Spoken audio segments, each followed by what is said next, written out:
ಆಚಾರ್ಯರೇ, ಯಜ್ಞ ಕಾರ್ಯ ಸಮಾಪ್ತವಾಯಿತು. ಯಾವುದೇ ಸಮಸ್ಯೆಗಳಿಲ್ಲವೇ? ದಾನ ಕೊಡಲು ಎಲ್ಲ ಸಿದ್ಧವಾಗಿದೆಯೇ? ಹೌದು ಮಹಾಪ್ರಭು, ಎಲ್ಲ ಸಿದ್ಧತೆಗಳು ಆಗಿವೆ. ಪ್ರಭುಗಳೇ, ಹೊರಗೆ ಜನರು ದಾನ ಪಡೆಯಲು ನಿಂತಿದ್ದಾರೆ.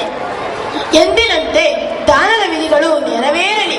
ಒಬ್ಬೊಬ್ಬರನ್ನಾಗಿ ಕಳುಹಿಸು. ಯಾರಲ್ಲಿ ಮಂತ್ರ ಕಲಶವನ್ನು ಇಲ್ಲಿ ತನ್ನಿ.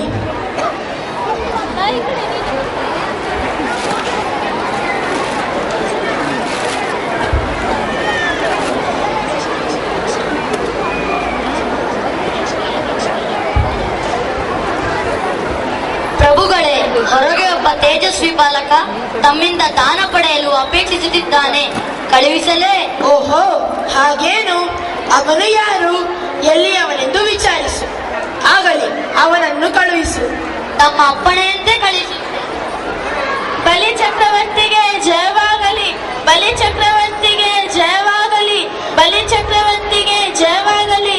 ಎಲೈ ಬಾಲಕ, ನೀನ್ಯಾರು? ನಿನಗೆ ಬೇಕಾಗಿರುವುದು ಏನು? ಹೇಳು, ಕೊಡುತ್ತೇನೆ. ಜನರು ನನ್ನನ್ನು ವಾಮನನೆನ್ನುತ್ತಾರೆ. ನಾನು ಕೇಳಿದ ದಾನವನ್ನು ಮಾತಿಗೆ ತಪ್ಪದೆ ಕೊಡುತ್ತೀಯಲ್ಲವೇ? ಇದರಲ್ಲಿ ದೇವತೆಗಳದು ಏನೋ ಸಂಚಿರುವಂತಿದೆ. ಮಾತಿಗೆ ಸಿಕ್ಕಿ ಹಾಕಿಕೊಳ್ಳಬೇಡಿ.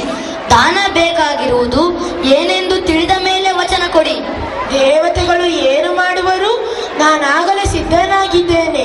ಎಲೈ ಬಾಲಕ, ನಿನಗೆ ಬೇಕಾಗಿರುವುದು ಏನು? ನನಗೆ ತಪಸ್ಸು ಮಾಡಲು ಬೇಕಾಗಿರುವುದು ಕೇವಲ 3 ಪಾದ ಭೂಮಿ. ನೀಡಿಯಲ್ಲವೇ? ಮಾತಿಗೆ ತಪ್ಪಬಾರದು. ಪ್ರಭು, ದಯವಿಟ್ಟು ನೀವು ಒಪ್ಪಿಕೊಳ್ಳಬೇಡಿ. ನಾನು ವಚನಭ್ರಷ್ಟನಾಗಲಾರೆ.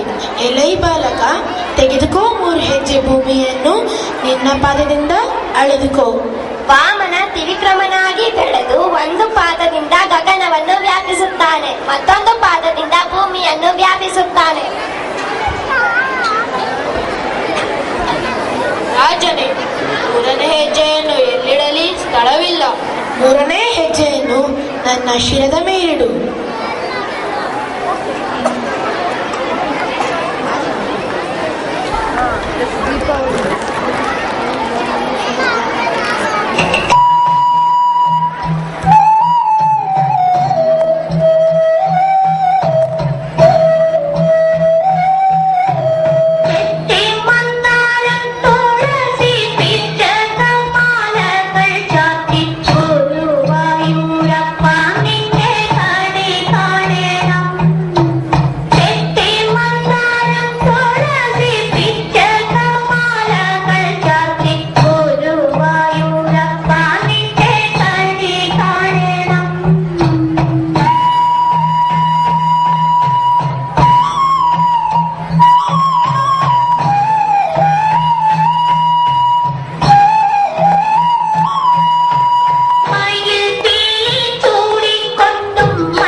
ದೇವ, ನೀವು ಮಹಾವಿಷ್ಣುವಿನ ಅವತಾರವೆಂದು ತಿಳಿದು ತುಂಬಾ ಸಂತೋಷವಾಯಿತು.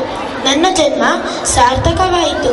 ಆದರೆ ನಾನು ನನ್ನ ಪ್ರಜೆಗಳನ್ನು ಯಾವ ಕೊರತೆಯೂ ಇಲ್ಲದಂತೆ ನೋಡಿಕೊಂಡಿದ್ದೇನೆ. ಇನ್ನು ಮುಂದೆಯೂ